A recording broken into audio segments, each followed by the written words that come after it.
Students, good afternoon. My name is Yogendra Kumar, lecturer from JL University Mathura. So today I'll teach you some important topics or some important definitions of helical springs. Okay, students? तो सभी को आवाज का clear है? कोई दिक्कत किसी को? No sir. Thank you, thank you, thank you. So सबसे पहले क्या करेंगे, हम लोग डायग्राम बनाएंगे अपना हेलिकल स्प्रिंग का। जैसा हमारा हेलिकल स्प्रिंग होता है, मैं डायग्राम बनाने जा रहा हूँ उसके लिए। तो हेलिकल स्प्रिंग का हम डायग्राम बनाएंगे और उस डायग्राम के अकॉर्डिंग समझेंगे कि हेलिकल स्प्रिंग की क्या-क्या टर्मिनोलॉजी हमारे हो सकते हैं। ठीक है? तो that is diagram of helical spring.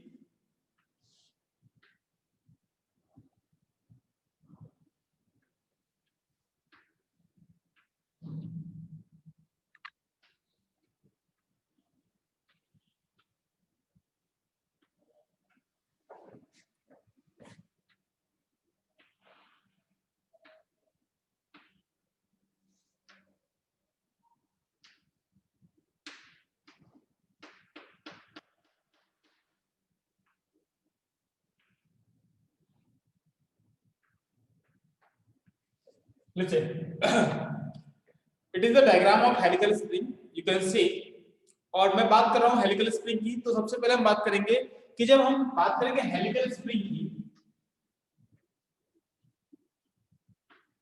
Helical springs, तो हेलिकल स्प्रिंग्स जनरली स्प्रिंग्स तो सारी होती है, मगर इनका नाम हेलिकल स्प्रिंग्स क्यों रखा? क्योंकि these types of spring had some helix angle between the horizontal surface. यदि आपका स्प्रिंग है, यदि इस तरीके से होता, ऐसे करके, तभी तो ये स्प्रिंग ही होता। मगर अभी क्या है, इसमें थोड़ा सा एंगल लिया हुआ है,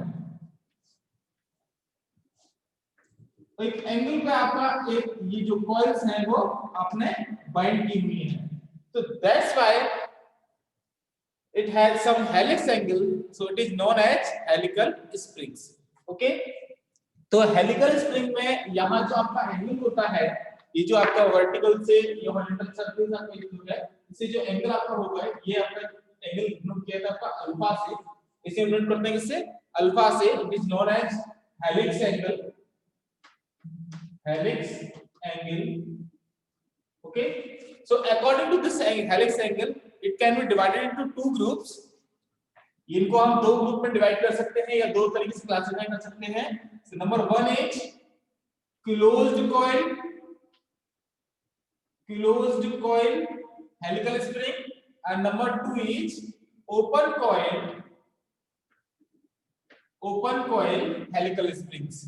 तो अब कौन सा स्प्रिंग आपका क्लोज कॉइल होगा, कौन सा स्प्रिंग आपका ओपन कॉइल होगा, उसके यदि बात करेंगे तो यदि हमारा जो एंगल है, अल्फा एंगल आपका यदि वो है, यदि ये अल्फा एंगल जो है वो यदि आपका लेस देन है, यदि वो अल्फा एंगल आपका लेस देन है 10 डिग्री से, 10 डिग्री से यदि लेस देन आपका एंगल है, 9 डिग्री है, 8 डिग्री है, 7 डिग्री है, जो भी है, तो हम उसको बोलेंगे क्लोज्ड कॉइल हेलिकल स्प्रिंग। ठीक है? और यदि अल्फा का वैल्यू 10 डिग्री से ग्रेटर रहा, ठीक है, ग्रेटर देन होगा, तो कहलाएगा आपका open coil helical springs. Okay, are you got it this point? सबको समझ में आया वाला पॉइंट कि ओपन कॉइल स्प्रिंग कौन सा होगा और हेलिकल में क्लोज कॉइल स्प्रिंग कौन सा होगा? अंकित? yes, ओके, तो अब दूसरा टर्मिनोलॉजी मेरा आता है यहां पर resilience.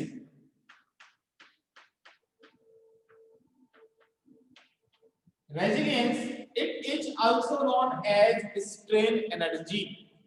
It is also known as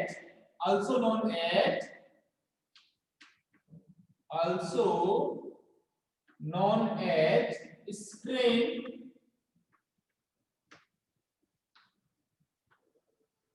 energy. Okay, है क्या मतलब, क्या है इसका?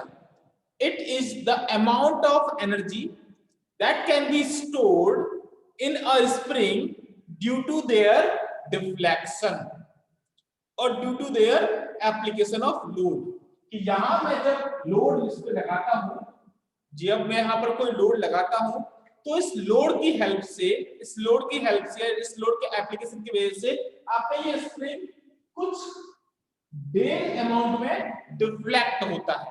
ठीक है, यदि आपका स्प्रिंग डिफ्लेक्ट होता है, आपने लोड लगाया स्प्रिंग डिफ्लेक्ट हुआ, यदि आप इस लोड को यहां से रिमूव कर दोगे, आप हटा दोगे लोड को, तो लोड को हटाते क्या होगा, आपका स्प्रिंग ऑटोमेटिकली अपनी ओरिजिनल शेप में पहुंच जाएगा, जिस शेप में वो पहले था। ठीक है, सो that is the condition of energy absorbing और releasing. So that energy that can be stored due to their application of load and the deflection is known as strain energy. तो जितनी एनर्जी आपकी स्ट्रेन एनर्जी जो होती है वो क्या होती है कि आपकी डिफ्लेक्शन के थ्रू जितनी एनर्जी आपके स्प्रिंग में स्टोर कर ली अपने अंदर रिलीज करने के लिए, तो that is called strain energy. ठीक है सर, इसमें हम ओपन कॉइल इस्तेमाल करते हैं, क्लोज नहीं करते ना? नहीं, generally we are using closed coil helical springs. Open coil helical springs are used where we are using compressive loading. जहां हमें कंप्रेसिव फोर्स लगाना है, वहां यूज करते हैं हम लोग ओपन कॉइल हेलिकल स्प्रिंग, और जहां हमें टेंसाइल फोर्स लगाना है वहां यूज करते हैं हम लोग क्लोज्ड कॉइल स्प्रिंग। तो ये आप याद कीजिए, एप्लीकेशन ऑफ लोड की बात करेंगे तो क्लोज्ड कॉइल का यूज करते हैं वहां पर for tensile loading,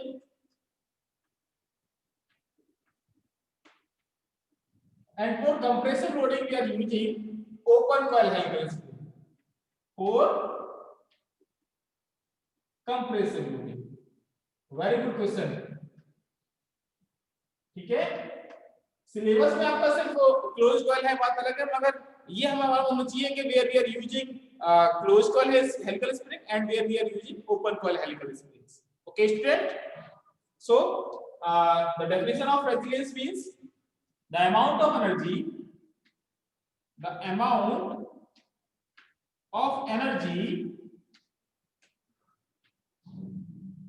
that can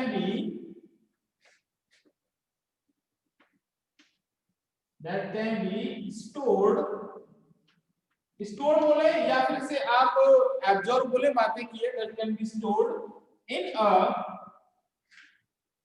helical spring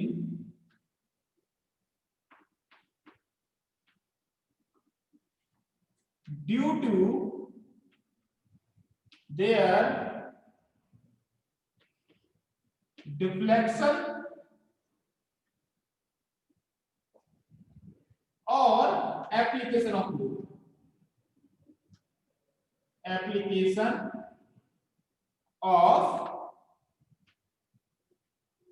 load, okay student.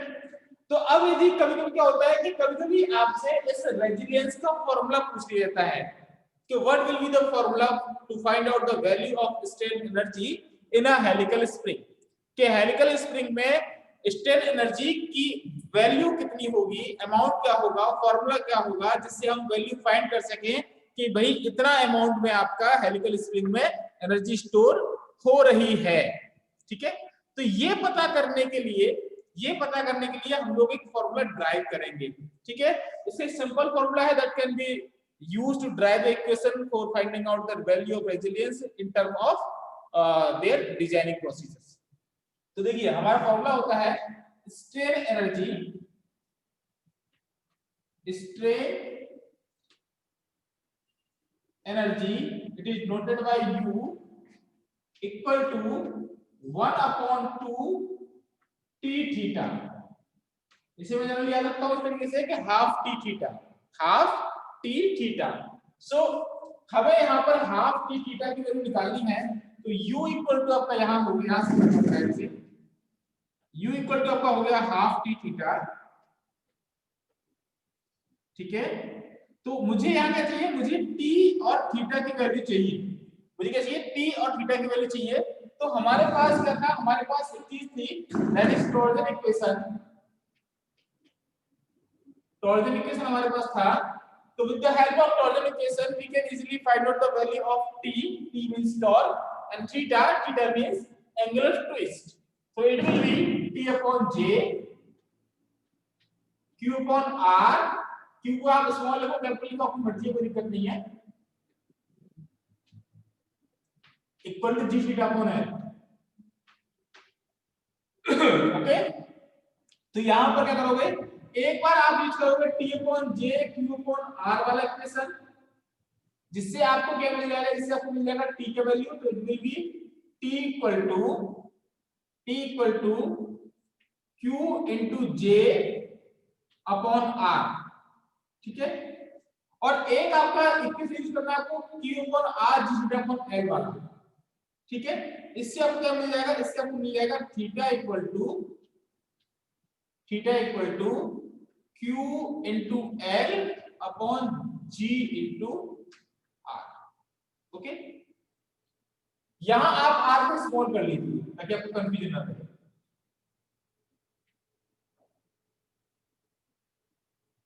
ठीक है, आर क्या होगा, आर इस वायर की रेडियस होगी जो हमने यूज किया है स्प्रिंग को बनाने के लिए। ठीक है, तो अब यहां पर देखिए जो जे की वैल्यू है इसको भी हम आर के टर्म में लिख सकते हैं। ठीक है, क्योंकि हम जानते हैं जे इक्वल टू क्या होता है, जे इक्वल टू होता है आपका पाई डी की power 4 upon 32। That is the polar moment of inertia, that is the polar moment of inertia. So it can be find out the value of j in term of r. तो यहां पर जो d होता है, d क्या होता है आपका, d होता है 2r के इक्वल। d क्या होता है, 2r के इक्वल होता है आपका। तो आप ये d इक्वल टू 2r की वैल्यू को पुट कर दीजिए इस फॉर्मूले में यहां पर, तो ये क्या हो जाएगा आपका, ये हो जाएगा पाई 2r की पावर 4 अपॉन 32। तो यदि आप इसे सॉल्व करेंगे, ठीक है, तो आपको j की वैल्यू क्या मिल जाएगी, j की वैल्यू मिल जाएगी आपकी पाई r स्क्वायर अपॉन 2, पाई r स्क्वायर अपॉन 2। ठीक है, तो यहां से आप इसे सॉल्व करोगे तो आपको मिल जाएगा, जैसे डायग्राम थोड़ी सी लिख दूंगा, बात अलग है। तो j इक्वल टू मिल जाएगा पाई r स्क्वायर बाई 2। इसे आप सॉल्व कर लेंगे तो आपको ये मिलेगा। ठीक है, that the value of j in term of r। तो मेरे पास फॉर्मूला क्या था, मेरे पास फॉर्मूला था u equal to half T theta. ठीक है, तो मैं क्या करूंगा, मैं यहां पर हाफ टी थीटा में t की वैल्यू और थीटा की वैल्यू दूंगा। तो t की वैल्यू क्या होगी मेरे पास, ये होगी q into J half into q into J upon r into, और थीटा की वैल्यू क्या होगी, ये होगी मेरे पास q into L upon G into R. ठीक है, ये करने के बाद मुझे क्या करना है, अब मुझे इसे सॉल्यूशन करना है इसका। तो मुझे यहाँ पर क्या करना होगा, मुझे यहाँ पर जे की वैल्यू फाइंड रखनी पड़ेगी। तो जे की वैल्यू रखने के लिए क्या करूंगा, मैं ये करूंगा इस तरीके से 1/2 दिखाई दे रहा है आपको, यहाँ पर कोई दिक्कत नहीं है। q इंटू जे की वैल्यू क्या है, पाई आर स्क्वायर बाई 32, और ये q अपॉन r था यहाँ पर। ठीक है, into q into L upon G into R. Sorry ये 4 है, r स्क्वायर नहीं है, यहाँ पर 4 है, सॉरी आगे और 4 होगा बेटे, आगे और 4 होगा ना, तो यहाँ डी पर 4 था इसलिए। ठीक है, तो अब यहाँ से इसे कैंसिल आउट करोगे तब 2 बचेगा। ये एक बार गया यहाँ से, 2 बार गया, तो यहाँ अब बचेगा 2। तो ये होगा आपका 1/2 क्यू अपॉन जी, ये ठीक है, क्यू अपॉन जी, ये 2 है यहाँ पर। ठीक है, 1 अपॉन जी, अब ये 2 यहाँ पर था, 2 यहाँ पर था, तो 2 into 2 क्या हो जाएगा, यहाँ 4 हो जाएगा, सिर्फ 2 की जगह 4 लिख दिया यहाँ पर। ठीक है, तो ये क्या हो गया आपका क्यू स्क्वायर हो गया, कि 2 क्यू है, एक क्यू यहाँ पर, एक क्यू यहाँ पर, क्यू स्क्वायर हो गया। बचा क्या यहाँ पर, पाई आर स्क्वायर बचा, पाई आर स्क्वायर बचा। ठीक है, नीचे वाला 2 तो वहां मल्टीप्लाई स्क्वायर इनटू एल, ये वाला एल बचा। तो अब देखिए ये पाई आर स्क्वायर क्या होता है, पाई आर स्क्वायर आपका होता है एरिया ऑफ वायर। ठीक है, जाएगा एरिया ऑफ वायर, और एल क्या हो जाएगा, एल आपको हो जाएगा लेंथ ऑफ वायर। ठीक है, तो ये एरिया हो गया, ये लेंथ हो गया। एरिया इनटू लेंथ को क्या लिख सकते हो आप, एरिया इनटू लेंथ होता है आपका वॉल्यूम। तो it can be written as u equal to Q square by 4G into volume of wire. तो आप इस फॉर्मूले का यूज करके भी स्ट्रेन एनर्जी की वैल्यू फाइंड कर सकते हैं हेलिकल स्पिन की। ओके, तो इसे आप चाहो नोट कर लीजिए या इसका स्क्रीनशॉट ले लीजिए बेटा, स्क्रीनशॉट ले लो आप लोग इसका। मैं साइड हो गया हूं। देवेश, देवेश सर ले लिया सर। ले लिया सभी ने? ठीक है, सभी की पता नहीं है सर। चलिए कोई बात नहीं है। अब बात करते हैं इसके नेक्स्ट टर्मिनोलॉजी की, that is called proof resilience.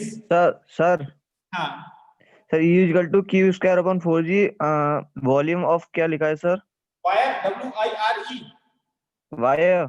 हाँ ओके सर। WIRE, ये जो वायर से यूज किया है इसे बनाने के लिए, इस वायर का वॉल्यूम। ओके ठीक है सर। ठीक है।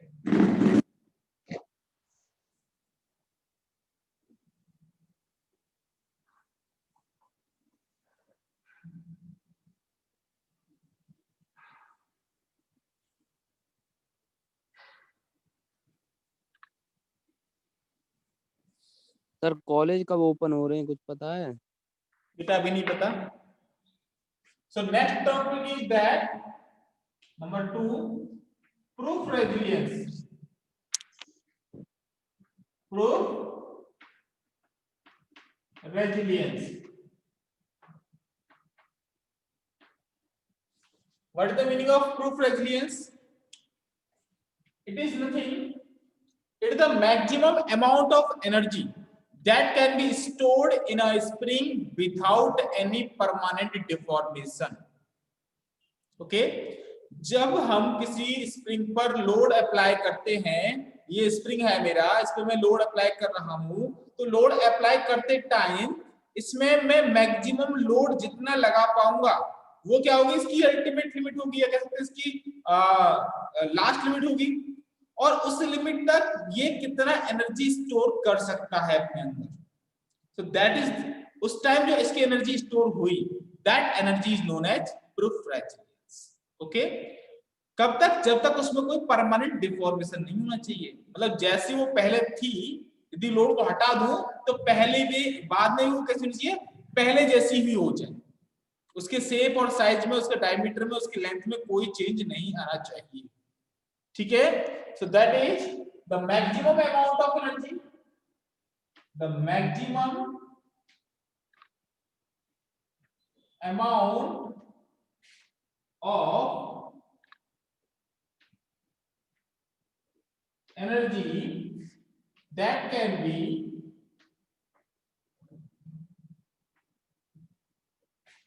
be stored or absorbed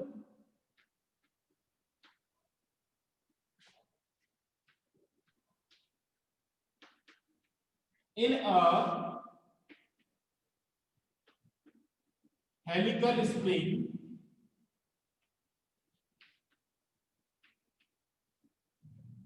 due to their deflection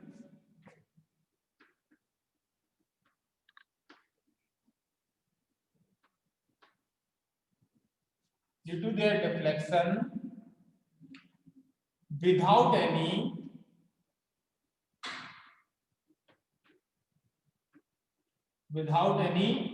permanent change.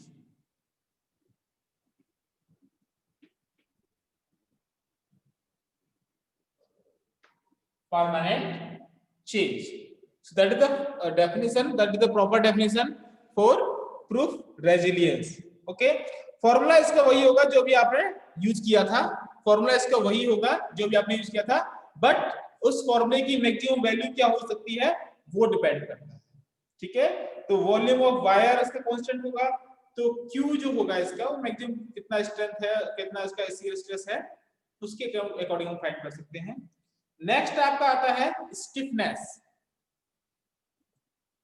Next आपका आता है stiffness.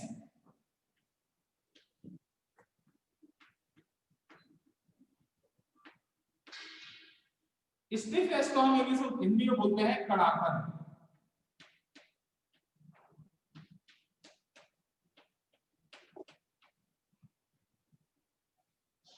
So stiffness is the property of material. It is the property of material that can be indicate the what amount of change can be done with the help of what amount of force. ठीक है, कितने amount of force से कितना change आपके spring में आएगा, that can be indicated by this stiffness of spring. Okay, so simply we can say it is the relationship between load and deflection. It is the relationship between load and deflection, or also known as it is the ratio of load and deflection. It is the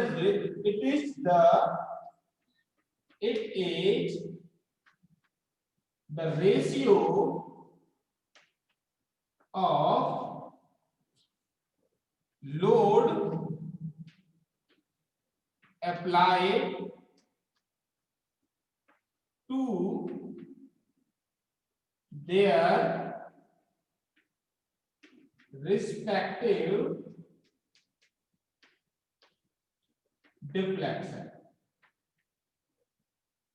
ठीक है, कितने load पर कितना deflection हुआ है, इसका जो ratio होगा that can be indicated by the stiffness. So it is indicated by small s.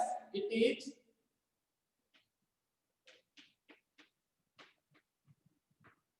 indicated by small s.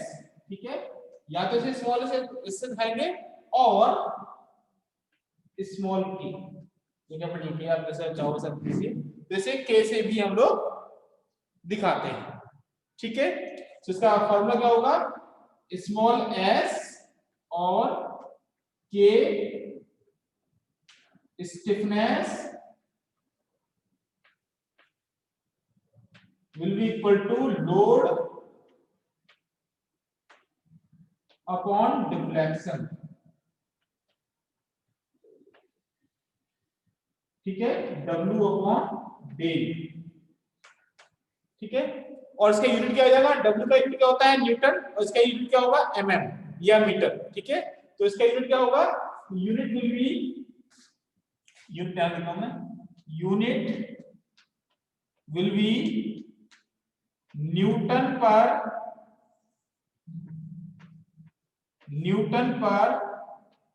mm और न्यूटन पर मीटर और न्यूटन पर सेंटीमीटर, या किलोन्यूटन पर mm या किलोन्यूटन पर मीटर या किलोन्यूटन पर सेंटीमीटर, तो वो आपकी मर्जी है, आप इसे कैसे दिखाओगे, मगर यहां होगा पहला वाला लोड का यूनिट, दूसरा होगा आपका डिफ्लेक्शन या डिस्टेंस का। ठीक है, ठीक है बेटा, ये क्लियर समझ में आया आपके? Okay sir. ओके, तो अब इससे आगे आपका आता है next one is that spring index. Sir please set हो जाना, वो कर दूं मैं। ये लो, इसका स्क्रीनशॉट ले लो, आप लेना चाह रहे तो। प्रॉपर दिखाई दे रहा है बेटा आपको आज? Yes sir. और वॉइस का कोई दिक्कत? No sir. Very good.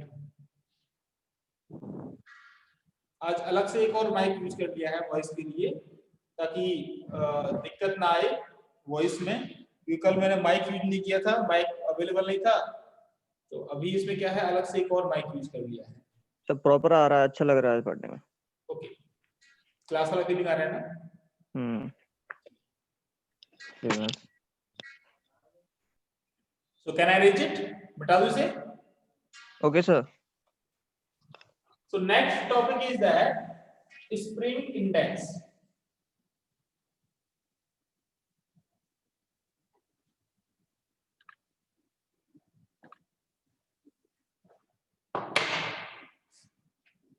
Fourth होगा ना, spring index.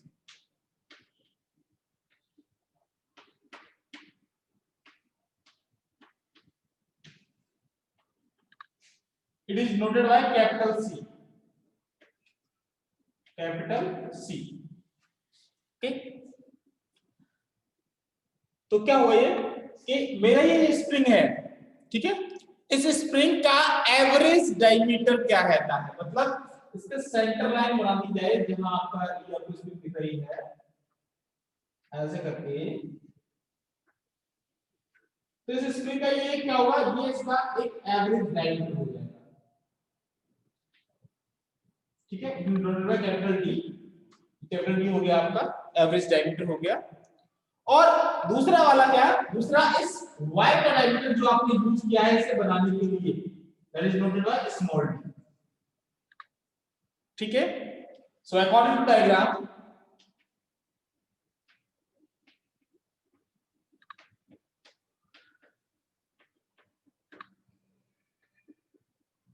according to diagram, the capital D is average diameter of spring and small d is the diameter of wire which is used to make that spring, the diameter of wire.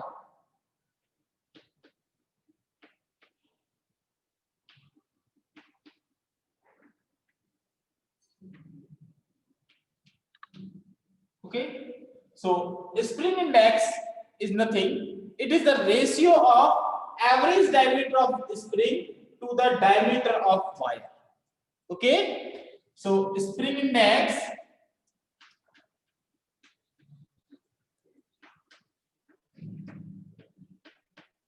is the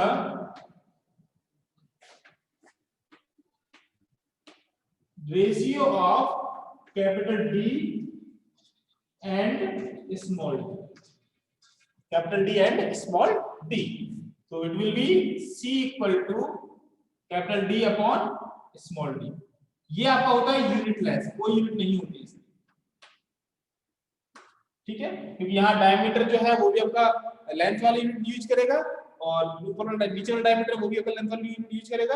तो length ले लें आप, चाहे दोनों आप MM में लें चाहे आप सेंटीमीटर में लें, दोनों ही क्या होगा आपका आपस में कट जाएंगे, तो ये आपका यूनिट लेस हो जाएगा, ठीक है, यूनिट हो जाएगा। नेक्स्ट, इसके बाद हम बात करते हैं सॉलिड लेंथ की, ठीक है, solid length.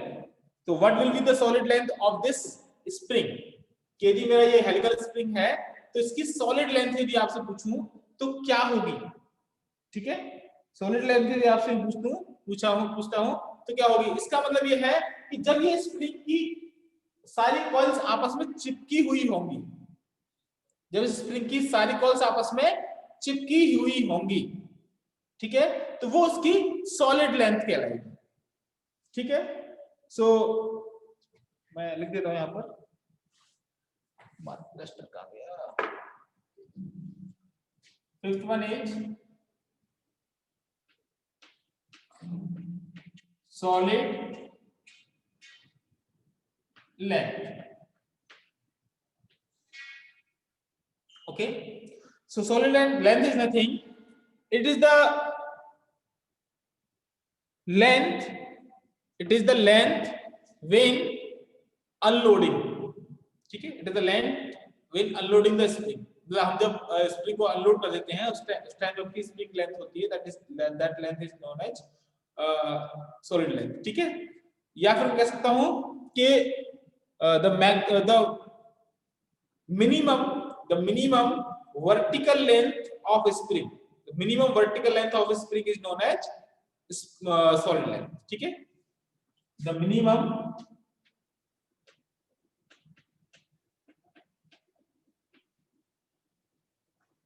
vertical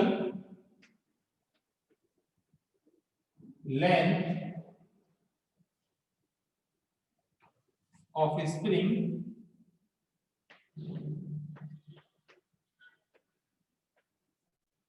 is known as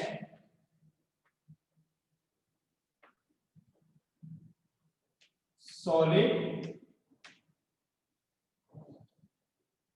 length, ठीक है, it is noted by LS,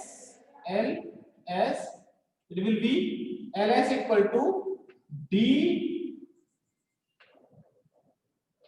into N, small d into N, ठीक है, small d into n. Small d मतलब ये सब आपस में डी जो होंगे डी डी डी जुड़ जाएंगे, और एन का मतलब क्या है, एन मतलब नंबर ऑफ कॉइल्स। ठीक है, नंबर ऑफ कॉइल्स। तो कितने नंबर ऑफ कॉइल्स हैं, उनका जो टोटल डिस्टेंस होगा वो क्या होगा, इसका मिनिमम लेंथ होगा। ठीक है, तो वो मिनिमम लेंथ क्या बोलेंगे हम, सॉलिड लेंथ बोलेंगे। तो ये होगा Ls equal to d into n, small d into n. ठीक है, तो ये क्या हुआ इसका, ये आपका हुआ इसका लेंथ ऑफ सॉलिड लेंथ। ठीक है, अब बात करते हैं अरेंजमेंट्स ऑफ स्प्रिंग की। जनरली ये जो स्प्रिंग होती हैं, इनका एप्लीकेशन जो हम करते हैं, इनका यूज जो करते हैं, यदि मुझे कहीं एक से ज्यादा स्प्रिंग का यूज करना है, ठीक है, यदि मैं चाहता हूं कि मुझे एक साथ 2 स्प्रिंग यूज करनी है या 3 स्प्रिंग यूज करनी है, so how can I use more than 1 spring in simple arrangement? So there are 2 types of arrangement. Number 1 is series and number 2 is parallel. ठीक है, तो यहां पर हम सीरीज और पैरेलल कनेक्शन को समझेंगे स्प्रिंग के। ठीक है, तो अभी मैं नेक्स्ट टॉपिक लेता हूं।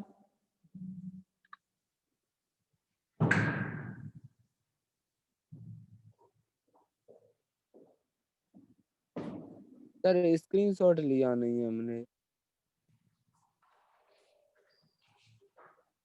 अच्छा, स्क्रीनशॉट ले ले भाई आप। चलिए कोई बात नहीं, ऐसा करना कि मैं इसका जो वीडियो होगा उसका लिंक भेज दूंगा, आप वहां लिंक का यूज करके स्क्रीनशॉट ले लेना। सर ठीक है, total note, sir total notes भेजे ना। टोटल नोट्स मैं कोशिश कर रहा हूँ टोटल नोट्स आपको भेज सकूं, जैसे लास्ट टाइम भेजे थे यूनिट 1 वाले, वैसे ही भेज सकूं, है ना। 70-80 जितना वैसे पेज बनेगा उतना क्योंकि भेज सर दूंगा। मैं बीच में काम कर नहीं पाया, शादी थी, तो इसकी वजह से सर नोट्स मेरे बने नहीं है। कुछ चीजें मिस हो जाती है, तो बात में क्या होता है कि वो चीजें इंटरप्ट हो जाती है, समझ में नहीं आती, दिक्कत आती है। ठीक है, ओके। तो हम बात कर रहे हैं, दिखाई दे रहा है ना।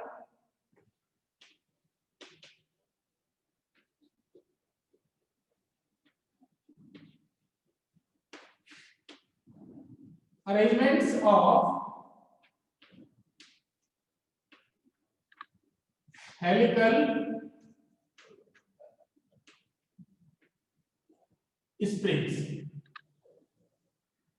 Arrangements of helical springs. Okay, so arrangement होता क्या है, एक बार आप वो लिख लीजिए। अरेंजमेंट होता क्या है वो आप लिख लीजिए एक बार।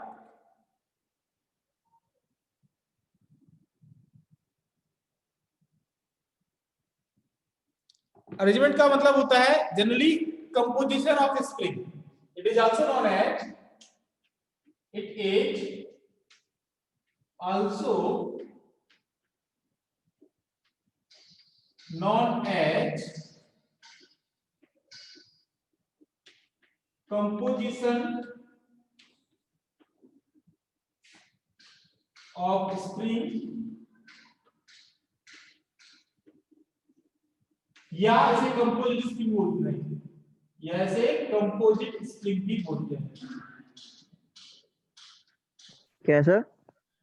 Composite spring, composite spring. ठीक है, in which more than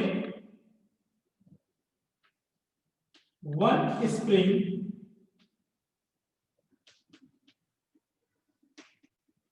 is used to do any type of work, any type of work। ठीक है, किसी भी काम को करने के लिए यदि आपने मोर देन 1 स्प्रिंग का यूज किया हुआ है और कंपोजिट करके यूज किया हुआ है, जोड़ के यूज किया हुआ है 2 स्प्रिंग को, तो उसे बोलते हैं हम कंपोजिट स्प्रिंग या अरेंजमेंट्स ऑफ स्प्रिंग्स। तो generally there are 2 types of arrangements are used. The types of arrangements, types कितने होंगे आपके?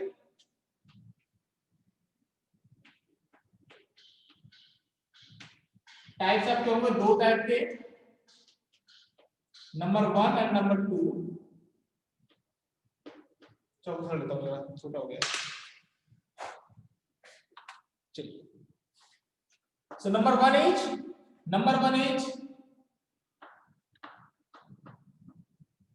series connection,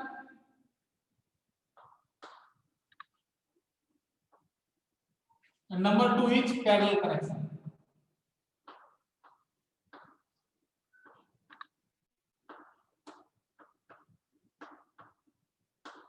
ठीक है, सबसे पहले बात करूंगा सीरीज की।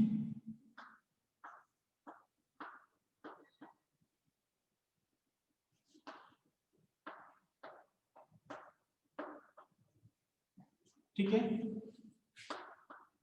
सपोज कीजिए कि मेरे पास दो स्प्रिंग है, मैं सिर्फ सिंपली दो स्प्रिंग का यूज करूंगा, तीन स्प्रिंग का यूज करो, चार का यूज करो, आपकी मर्जी है, कोई दिक्कत नहीं है।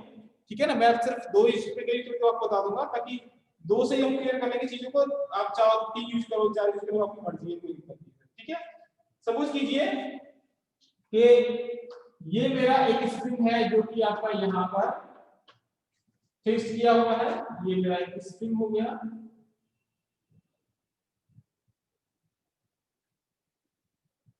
ठीक है, और इसी के साथ मैंने दूसरा स्प्रिंग अटैच किया,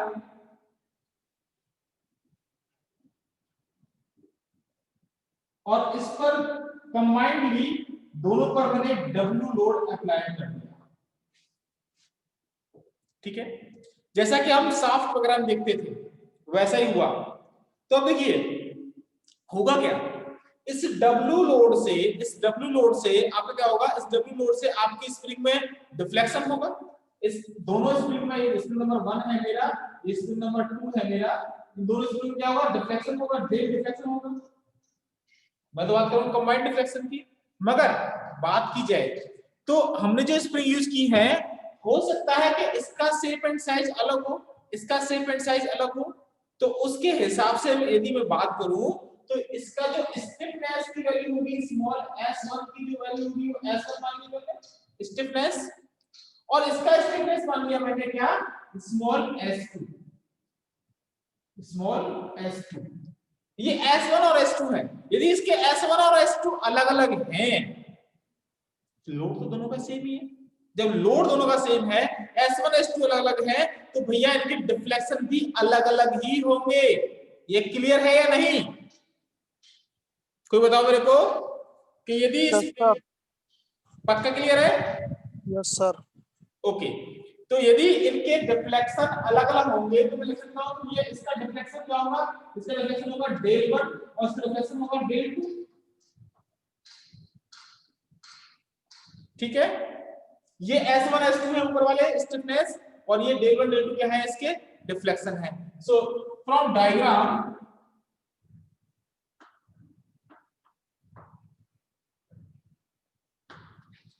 S1 and S2 are the stiffness of spring 1 and stiffness of spring 2, and similarly del 1 and del 2 are the deflection of first spring and deflection of second spring।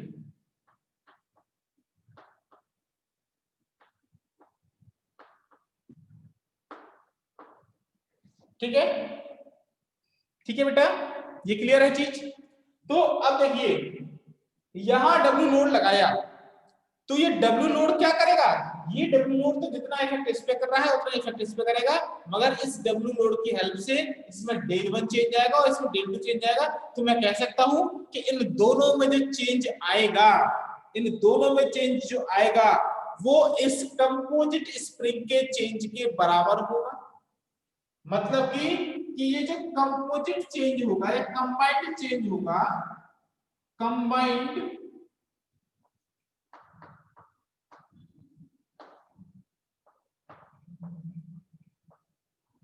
Change जो होगा वो क्या होगा, change in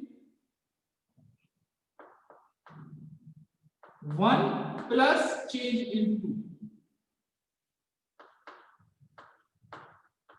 plus change in 2, मतलब कि मेरा कहने का मतलब क्या है, मेरा कहने का मतलब है कि यहाँ जो डेल चेंज हो रहा है, ये डेल आपका बराबर होगा, ये डेल आपका बराबर होगा del 1 plus del 2, del 1 plus del 2 के भाई इसका जो चेंज होगा, इसका जो चेंज होगा, दोनों का चेंज किसके बराबर होगा, कंप्लीट चेंज के बराबर होगा। और हम जानते हैं कि आपका स्टिफनेस क्या होता है, स्टिफनेस होता है small s equal to w upon d, ठीक है। तो यदि मैं आपसे कहूं कि s1 क्या हो जाएगा, s1 हो जाएगा भैया w अपॉन d1, ठीक है, और s2 क्या हो जाएगा आपका, ये हो जाएगा w अपॉन d2। क्यों, क्योंकि मैंने यहाँ w से यूज कर रखा दोनों के लिए, ठीक है। तो यहां से आप यदि चाहो तो डेल की वैल्यू निकालो, डेल की वैल्यू निकालो, इसकी वैल्यू निकालो, इसकी वैल्यू निकालो, इसकी वैल्यू निकालो, तो डेल क्या हो जाएगा, डेल आपका हो जाएगा s into w, sorry w upon s, w upon s, फिर डेल 1 क्या हो जाएगा, डेल 1 हो जाएगा w अपॉन s1, ठीक है, और ऐसे हमारा क्या हो जाएगा, डेल 2 क्या हो जाएगा, डेल 2 हो जाएगा आपका w अपॉन s, भाई इन तीनों फॉर्मूला ये फॉर्मूला कॉमन रखा मैंने, w चेंज नहीं हुआ तो ये चेंज हुआ, तो ये चेंज होगा, ये चेंज होगा तो ये चेंज होगा, एक बार मैंने 1 कर दिया, एक बार मैंने 2 कर लिया, तो वहीं से मैंने डेल 1 और डेल 2 की वैल्यू निकाली, डेल 1 डेल 2 की वैल्यू निकाल के डेल की वैल्यू, डेल 1 की वैल्यू, डेल 2 की वैल्यू निकाल के मैंने पुट कर दी इसमें, तो ये आपका हो जाएगा, ये hello, w upon s, w upon s equal to w upon s1 plus w upon s2, ठीक है। अब आप इसे सॉल्व करोगे तो आपका यहां से तीनों w कॉमन है, w से w से w कट गया, ये आपका बन गया क्या इक्वेशन, ये बन गया आपका equation 1 upon s equal to 1 upon s1 plus 1 upon s2, इसे 1 upon k equal to 1 upon k1 plus 1 upon k2 भी बोल सकते हैं, ये आपका नोट करने का तरीका है। तो ये आपका रिलेशन निकल गया किसके लिए, सीरीज कनेक्शन के लिए, ठीक है, सीरीज कनेक्शन के लिए रिलेशन निकल गया है आपका 1 upon s equal to 1 upon s1 plus 1 upon s2,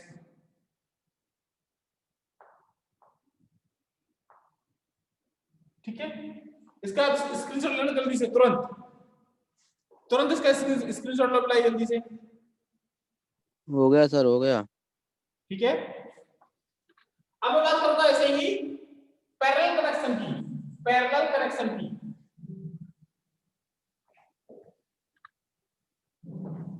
तो फॉर्मूला सेम लगेगा, कोई दिक्कत नहीं है, बस थोड़ा सा आपको चेंज करना है, उसमें समझ में आ जाएगा। एक स्प्रिंग ऐसे लगाई और एक स्प्रिंग किसी के साथ यहां लगाई, यहां कोई प्लेटफॉर्म है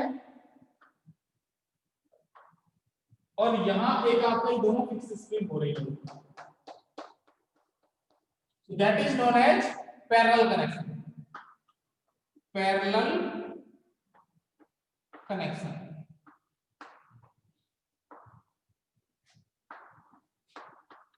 अब यदि मैं इस पर देखो, मान लेता हूं इसका S1 आपका क्या है, S1 इसका स्टिफनेस है और इसका स्टिफनेस क्या है, S2, ठीक है, S1 S2 इसका स्टिफनेस है। अब मैं यदि यहां पर एक लोड लगाता हूं, W लोड लगाता हूं, ये ऐसे करके एक प्लेटफॉर्म ले लिया मैंने, W लोड लगा रहा हूं, W लोड लगाऊं क्या होगा, ये सीधा नीचे खिसकेगा, जब ये नीचे सीधा खिसकेगा तो भैया इस नीचे खिसकने से ये पैरेलल रहना चाहिए, जब ये पैरेलल रहेगा तो क्या होगा, इसमें एक स्प्रिंग शायद मजबूत है, एक स्प्रिंग कमजोर है, हो सकता है ये मजबूत हो, ये कमजोर हो, ये कमजोर हो, ये मजबूत हो, ठीक है। मगर आपका ये प्लेटफॉर्म क्या करेगा, इन दोनों स्प्रिंग को बराबर नीचे की ओर खींचेगा। जब इनको बराबर नीचे की ओर खींचेगा तो इसका मतलब इसमें जो चेंज आएगा, डेल चेंज जो आएगा, वो डेल चेंज इसके डेल चेंज के बराबर ही होगा, और इन दोनों का चेंज जुड़ेगा नहीं, इसमें भी उतना ही चेंज देगा। ये बात डायग्राम समझ में आती है या नहीं?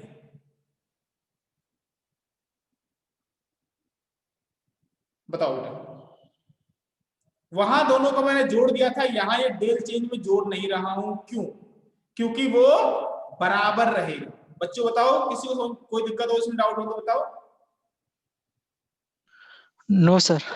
ओके, मगर यदि मैंने डेल दोनों का बराबर रखा है तो क्या बदल जाएगा? क्या बदल जाएगा?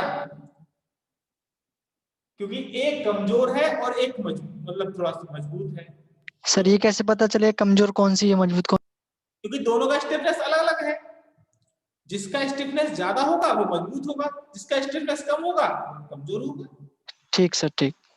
ठीक है, तो ठीक। अब यहाँ पर जब स्टिफनेस अलग अलग है, डेल सेम है, तो दूसरा बदलेगा क्या? बदलेगा कि भाई इसमें हो सकता है कम लोड लग रहा हो, इसमें हो सकता है ज्यादा लोड लग रहा हो, या फिर ये वाली ज्यादा लोड ले रही हो, ये वाली कम लोड ले रही हो। ठीक है ना? तो हो सकता है कि भैया यहां जिसने W लिया वो W1 हो, यहां जिसने W लिया वो W2 हो। ये बहुत कम लोड लगाने पर ही बराबर उतनी खींच जाएगी, इसको ज्यादा लोड लगाना पड़ेगा तब वो उतनी खींच पाएगी। ठीक है, तो उस हिसाब से मैंने क्या मान लिया, W1 W2 मान लिया। अब बस मैं दोबारा से उसी फार्मूले पे आ गया कि भैया यहाँ जो W होगा वो दो पार्ट में डिवाइड हो गया, एक W1 में और एक W2 में। वहां डिफ्लेक्शन डिवाइड हो रहा था दो पार्ट में, यहाँ लोड डिवाइड हो दो पार्ट में। It will be again from diagram,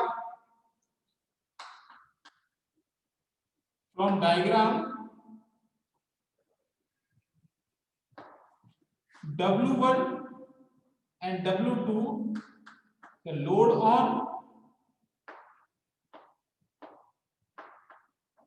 spring 1 and load on spring 2. ठीक है, so according to this we can say W will be equal to W1 plus W2.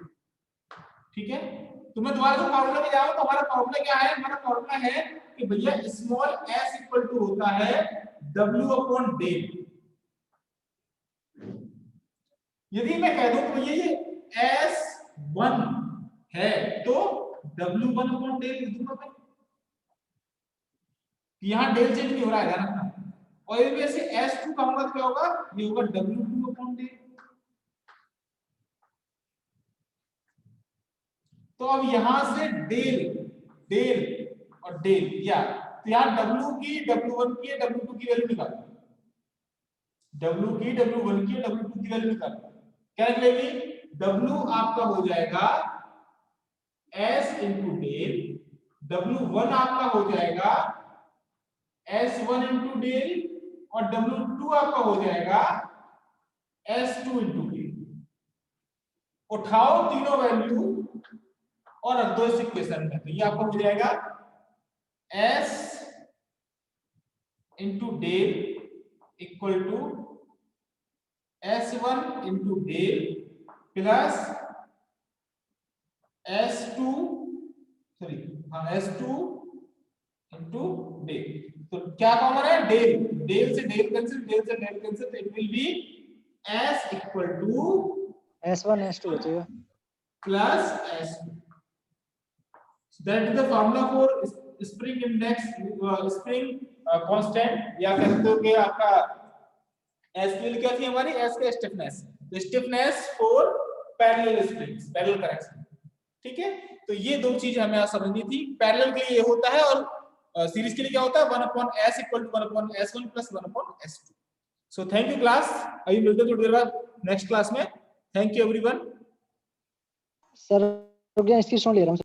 Okay, screenshot ले लीजिए आप इसका।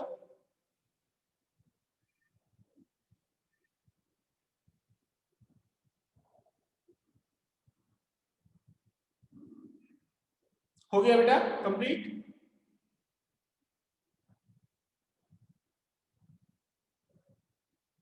Screenshot ले लिया बेटा आप लोगों ने?